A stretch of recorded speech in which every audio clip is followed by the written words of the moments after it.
dhalinyar ayaa macalinkooda waxay weydiiyeen macalinow waxaan rabnaa in rasuulka sallallahu alayhi wasallam aan ku riyoono maxaan sameynaa markaasuu yiri macalinkii maaragtay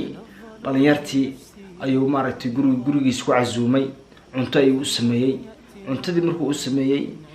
kadib ayuu maaragtay cuntadii wuxuu ugu badiyay maaragtay cusbada cuntadii markay cunayna biyo muusan siinin dhalinyartii iyagii maaragtay oo si biyo cabin markay cuntada cuneen kadib way jiifteen biyo la'aan kadib subaxdii maaragtay marka laga soo kacay ayuu maaragtay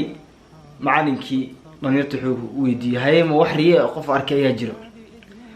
mar kulli waxay maaragtay ay ka wada jawaabeen sheekh aniga waxaan ku riyooday mid yiri biyo waxaan ku riyooday yiri maaragtay bad iyo aan ku riyooday maaragtay mid kale sidoo kale sheekh aniga waxaan ku riyooday yiri aniga maaragtay dabaalna iyo biyo waxaan ku riyooday yiri maaragtay markaas sheekh wuxuu yiri yani macalinkooda wuxuu ku yiri ma u jeedino yiri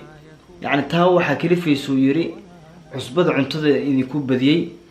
biyana idimaana siino yiri sida ay maaragtay ugu riyooteen waxyaalaha maaragtay qoseeya biyo dhan maaragtay sida badda yani laakiin nabi maxamed sallallahu alayhi wasallam sunnadiisa daaqaadatan oo sunnadiisa ku dhigtaan nabi maxamed sallallahu alayhi wasallam Allah subhanahu wa ta'ala oo idin fududeynaa in aragtino yiri maaragtay marka yani nabigana sallallahu alayhi wasallam sunnadiisa waa inaan isku daynaa